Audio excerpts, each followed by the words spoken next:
Bonjour à toutes et à tous et bienvenue sur Agile Toolkit. Aïe aïe aïe, c'est bientôt la fin des vacances et il faut écrire nos cartes postales et les envoyer à tous nos amis ou du moins à tous nos collègues puisque là on reste dans un contexte professionnel et je vais vous présenter aujourd'hui une rétro sur le thème de la carte postale, rétro carte postale. Donc ça c'est une rétro, ça fait, j'ai eu cette idée il y a des années, donc je l'avais pas trouvé quelque part, je l'avais conçu. Alors c'est certainement pas très original, il y a peut-être plein d'autres gens qui l'ont trouvé en même temps que moi, je ne sais pas, mais en tout cas c'est une rétro que j'avais mis au point il y a des années, que je fais régulièrement et que j'aime bien. Donc pour le bord de la rétro, ça tient pas en une seule image synthétique, donc là il faut que je vous montre dans Klaxoon. Donc le bord de la rétro, le voici. Alors le principe c'est simple, c'est une carte postale et il y a plusieurs manières de faire. Donc moi ça c'est la manière que j'aime bien. On attribue une carte postale à chaque team member. Donc imaginons qu'on a 6 team members ici, donc j'ai mis 6 cartes postales.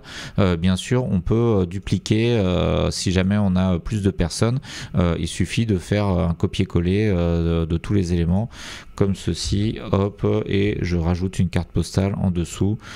Si jamais on a une personne en plus. Alors il faudra modifier ici, chaque carte postale est attribuée à une personne, donc il y a un nom. Alors c'est des noms générés aléatoirement avec ChatGPT. Alors comment je fais pour éditer? Est-ce que voilà, c'est ça, on va l'appeler José par exemple, voilà. Donc chaque team member a sa carte postale le but de la rétro, alors toujours dans un thème vacances, toujours dans, voilà, c'est une rétro pour les vacances, chaque personne va écrire une carte postale. Donc là j'ai mis des textes extrêmement simples, donc bonjour, et là on peut mettre le nom de la personne à qui on est censé s'adresser. Par exemple si le PO est parti en vacances on veut faire comme si on lui envoyait une carte postale, qu'est-ce qu'on lui dirait? Qu'est-ce qu'on dirait à une personne de l'équipe qui n'est pas là pour lui rendre compte de ce qu'on a vécu dans le sprint pour lequel on fait la rétrospective. Voilà, ça permet de s'imaginer parler à quelqu'un, donc ça c'est toujours motivant, c'est toujours inspirant, on se met en situation. Comment on va appeler cette PO par exemple? On va l'appeler Julie. Allez, hop, Julie, je crois pas qu'on a ce prénom là.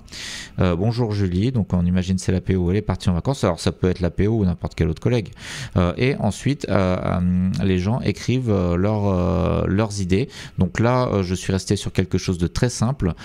Pendant ce sprint estival, j'ai accompli, et ici les gens peuvent écrire leurs idées, mais j'ai eu quelques difficultés avec. On peut imaginer d'autres formulations, donc ce template je l'ai fait très vite là, relativement vite, j'ai écrit, j'ai pas trop réfléchi, mais vous pouvez imaginer autre chose. Alors vous pouvez proposer aux gens de mettre des post-it pour que ce soit plus clair. J'ai accompli les développements de la nouvelle fonctionnalité de proposition de film par exemple. Voilà. Donc ça serait un succès, donc c'est les choses positives. Et j'ai eu des difficultés avec la gestion des erreurs. Voilà. Comme c'est des difficultés, je vais mettre un post-it rouge. Donc chaque personne pourrait écrire comme ça son ressenti sur le sprint. Donc là c'est un exercice individuel où chacun a sa propre zone. On peut imaginer faire la même chose avec une seule et unique grosse carte postale où tout le monde écrit dans la même carte postale. C'est une autre possibilité. Donc là cette carte postale, vous voyez que je l'ai customisée avec la ville de Toulouse, vu que moi je suis basé à Toulouse. Donc j'ai demandé à ChatGPT de faire un timbre Toulouse et ça m'a fait ça. C'est vraiment très joli, mais vous pouvez imaginer toutes sortes de timbres qui sortent de votre imagination. Voilà, ça permet de customiser, de rendre un peu plus sympa la rétro, de détendre un peu l'atmosphère. Donc là, chaque personne écrirait ces idées. Donc on n'est pas obligé de rassembler et de tout grouper. On peut faire un tour de table et faire parler chaque personne sur ses sujets, et ensuite pour chaque sujet bien sûr on discute collectivement, donc tout le monde écoute, et si c'est un problème par exemple sur la gestion des erreurs, eh bien les collègues vont écouter et proposer des idées, réfléchir et éventuellement prendre des actions de rétro. Alors pour les actions de rétro, toujours pour rester sur le thème des vacances, je vous ai proposé ici une petite image de cahier de vacances. Donc là aussi j'ai demandé à l'IA, j'ai fait qu'une seule demande, hein, je me suis pas trop creusé la tête. Donc cahier de vacances, je lui ai demandé un cahier de vacances avec une page sur le thème de DevOps et une autre page où c'est écrit bonne résolution pour la rentrée. Donc ça, ce seront les actions de rétro qu'on fera à la rentrée. Donc là, pourquoi il y a deux et? Alors soit c'est moi qui ai mal écrit dans le prompt, soit c'est l'IA qui a fait une faute. Je pense que c'est plutôt moi qui ai mal écrit. Et ici, bon, on a un petit jeu. Enfin, c'est pas un vrai jeu, hein, mais ça ressemble à un jeu autour du DevOps. Alors, vous pouvez très bien, si vous creusez un peu, si vous demandez à l'IA de faire un véritable jeu, c'est encore plus sympa. Mais bien sûr, ça prend plus de temps. L'ensemble de ce board là, combien de temps ça peut prendre de faire un board comme ça avec des images un peu customisées mais sans aller trop loin. Il faut dupliquer les cartes postales, il faut écrire les prénoms. J'ai fait un petit peu d'édition d'images, bon en fait je l'ai fait hier soir la carte postale. Bon, si on est vraiment efficace, on peut avoir un board comme ça en 30 minutes, voilà, c'est quand même un petit peu de travail, 30 minutes, 1 heure.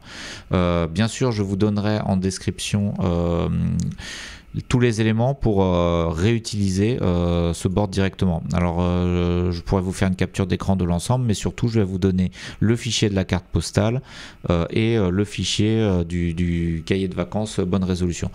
Donc après une petite séance de discussion, au fur et à mesure on peut trouver des idées de bonne résolution pour la rentrée. Donc par exemple pour la gestion des erreurs, qu'est-ce qu'on peut faire? Bon, alors là, j'ai aucune idée qui me vient en tête. Définir des codes d'erreur et les diffuser. Voilà, par exemple. Alors, on peut imaginer aussi d'autres sujets qui ont plus à voir à l'organisation de l'équipe. Par exemple, si les gens étaient en vacances, donc là, on pourrait mettre penser à transmettre les informations avant de partir en vacances pour que les collègues qui restent au travail ne soient pas bloqués. Donc ça peut être une règle qu'on se donne pour les prochaines vacances, hein, ou des choses comme ça. Donc là, voilà, c'est un petit thème, toujours vacances, carte postale, et assez accessible, mais sur lequel on peut broder. On peut imaginer donc d'autres formes de timbres. On peut rajouter des smileys si on veut agrémenter tout ça. D'ailleurs, je mettais souvent des smileys, un petit pack de smileys dans toutes mes rétros pour laisser les gens agrémenter leur discours avec des smileys. Là, je l'ai pas fait, je l'ai jamais fait depuis que je fais les vidéos. Je le ferai dans la prochaine rétro pour que vous voyez à quoi ça ressemble. Ça peut s'appliquer à quasiment toutes les rétros. Donc voilà à quoi peut ressembler cette rétro carte postale. Donc je continue avec ma petite présentation pour l'animation de rétro. Alors c'est un peu toujours la même, je la redis au cas où vous auriez pas vu les précédentes vidéos. Donc le plan d'animation, c'est le classique. Donc 5 minutes pour revoir les iteration goals. Donc si vous n'en avez pas, vous passez cette étape. Si vous en avez, vous vous posez la question, est-ce que les iteration goals sont atteints ou pas? Ensuite 10 minutes pour revoir les actions de la rétro précédente, parce que si on a pris des actions de rétro, il faut les suivre pour voir si on a réussi à les accomplir ou pas, et si on les a pas faites, il faut se poser la question pourquoi. Est-ce que ça reste d'actualité? Est-ce qu'il faut changer l'action de rétro? Est-ce qu'il faut la supprimer? Ensuite, donc action de rétro, ça peut se faire via un petit tableau de suivi comme ça que je présente, mais vous pouvez aussi avoir des tickets de rétro dans votre board board de backlog produit, dans votre board Jira, etc. Donc mais un petit tableau Excel, un petit tableau plutôt pas Excel parce que Excel c'est pas trop collaboratif, si avec Office 365 ça l'est, mais voilà, un petit tableau collaboratif où vous notez vos idées, ça fait le job. Ensuite, une fois que vous avez vu les actions de rétro, eh bien, vous présentez le concept de la rétro. Donc, c'est ce que je suis en train de vous faire, mais ça peut être très rapide. Là, j'ai mis 10 minutes, ça peut se faire en 5 minutes, voire moins de temps que ça. Ensuite, chacun crée ses post-it sur le board. Alors là, cette partie-là, pendant ce temps, le Scrum Master groupe les post-it par sujet. Alors là, comme chacun a son espace, eh bien, on va pas le faire. Donc, c'est une erreur de copier-coller. Donc, chacun crée ses post-it sur le board et ensuite on passe en revue et ensuite chaque personne a un tour de parole. Donc chaque personne, donc j'ai pas assez bien préparé, a un tour de parole pour discuter de ces sujets. Et bien sûr, chaque fois que la personne parle de ces sujets et aborde un sujet, toutes les autres membres de l'équipe peuvent contribuer, commenter, proposer des solutions, compatir, etc. C'est pas un exercice individuel, c'est un collectif. Mais là, qui commence par un petit questionnement individuel sur ce qu'on a vécu pendant le sprint, sur les choses positives et les choses négatives. Bien sûr, on n'est pas obligé d'avoir du positif et du négatif. On peut avoir que l'un ou l'autre, on peut avoir que du positif, on peut écrire tout ce qu'on veut et les personnes peuvent très bien changer ce texte-là si elles ne l'aiment pas. Si elles ne veulent pas faire des post-it, elles peuvent... les team members peuvent très bien écrire un texte plus long. Donc voilà, l'important c'est l'échange et le fond. Le fond, ce qui est dit. Après, la forme, c'est juste là pour détendre un peu l'atmosphère et aussi pour donner un cadre au cas où on ne sait pas trop comment aborder les choses. Donc là, c'est hyper simple, positif, négatif. On peut faire des choses un peu plus sophistiquées, mais c'est un cadre pour lancer la discussion. Mais le plus important, c'est le fond. Rappelez-vous que la toute première vidéo de la série rétrospective, la rétrospective la plus simple, c'est ici. Tuto la rétro la plus simple, et bien dans cette rétro il n'y avait pas de board, il y avait seulement le principe, c'est de se réunir et de discuter et de noter ces actions de rétro.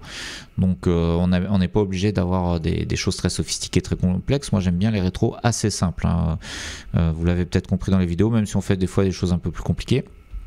Donc voilà, une fois que chacun parle, au fur et à mesure, donc au cours des discussions, on prend des actions de rétro, donc des choses qu'on veut réaliser pour les sprints à venir, si nécessaire. C'est pas toujours obligatoire, parfois on fait déjà tout bien ou on n'a pas d'idée, donc c'est pas grave s'il n'y a pas d'action de rétro.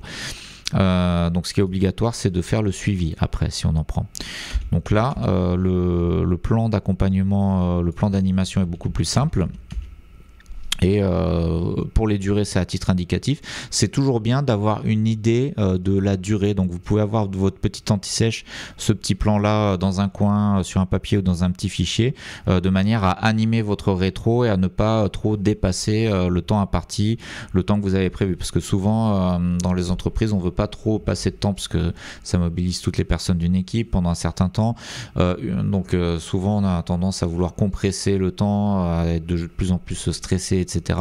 Donc si on n'a qu'une heure par exemple pour faire la rétro, ce qui est pas beaucoup, c'est bien d'avoir une idée du temps que vont prendre chaque partie, même si c'est assez simple, ça permet de pas trop se perdre et de pas dépasser le temps. Donc ce qui est obligatoire, c'est de noter et de suivre les actions de rétro, si on en prend, sous réserve qu'on prenne des actions de rétro.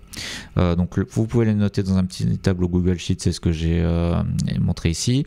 Vous pouvez l'écrire sur une page Confluence ou tout autre outil que vous avez. Vous pouvez l'écrire sous forme d'action dans Jira, dans Version 1 qui s'appelle maintenant Agility d'ailleurs, ça c'est l'ancien nom, ou dans d'autres outils que vous utilisez, Trello par exemple, pourquoi pas. Les actions doivent être mises en œuvre. Donc ça c'est un petit clap de cinéma quand on dit action, et les actions doivent être suivies dans la rétro suivante. Donc c'est ce que j'ai dit au début. Donc pour le plan d'action, vous avez Vous avez le petit Google Sheet ici et enfin pour conclure, si vous voulez créer vos propres templates de rétro, vous avez cette vidéo là qui est sur la chaîne qui vous montre comment faire un template de rétro avec ChatGPT, plutôt pour les rétros classiques. Et il y a dans cette vidéo là, je vous présente un custom GPT qui vous permet de rédiger, de demander des rétros sur n'importe quel sujet. Donc là vous mettez un thème, par exemple on va mettre carte postale par exemple, donc ça sera la conclusion, ça va prendre peut-être quelques secondes.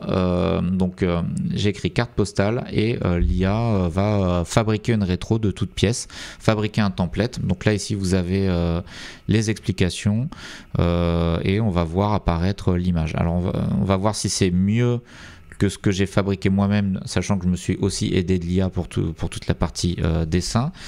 Donc oui, fait le visuel. Donc normalement ce GPT Custom aurait dû faire le visuel automatiquement, il faudra que je le corrige. Mais voilà, donc là il vous suffit d'écrire un thème. Parfait, tu as choisi la rétrospective carte postale et l'IA vous fabrique une rétro, tout simplement. Donc c'est avec ChatGPT 4o, c'est accessible normalement même si vous avez la version gratuite de ChatGPT. Juste si vous avez la version gratuite, vous serez limité à quelques images par jour. Je ne sais pas quelle est la limite, mais dites-le moi dans les commentaires si jamais vous avez cette info.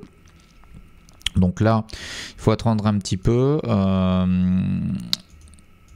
Donc voilà, il faut que je meuble donc le temps que ça se génère. J'avais pas prévu de générer ça, mais ah oui, donc ici vous avez mon site où je vous donne tous les templates de rétrospective que j'ai fabriqués à l'aide de l'IA via cette chaîne. Donc bien sûr pour la partie artistique, la partie dessin, j'utilise l'IA. Et notamment, vous aurez la rétro carte postale que je vais mettre ici. Si jamais vous voulez récupérer les éléments, à savoir l'image de carte postale et le cahier de vacances, eh bien vous les aurez. Alors bien sûr, ça vous conviendra peut-être pas parce que vous voudrez un timbre différent. Là c'est Toulouse, mais après tout bon, peu importe, pourquoi pas Toulouse.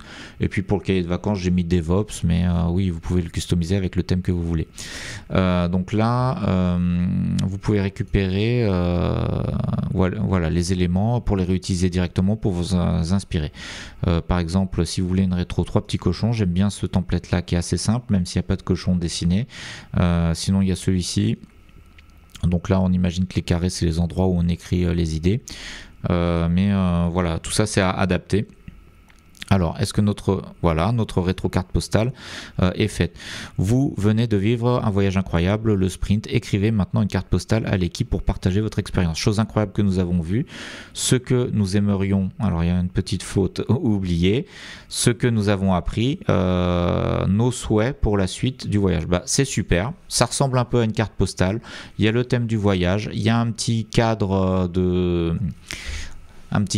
donc vous pouvez très bien prendre cette carte postale et la mettre dans un klaxoon et faire un peu la même chose que ce que j'ai fait, ou alors faire une seule et unique grande carte postale pour tous les team members. Donc cette carte postale que je trouve très réussie, je vous la mettrai aussi dans le site, comme ça vous pourrez la récupérer. Donc on a bien fait de faire générer ceci à l'IA. Eh bien c'est tout pour aujourd'hui, je vous remercie pour votre attention et je vous dis à très bientôt pour de prochaines vidéos.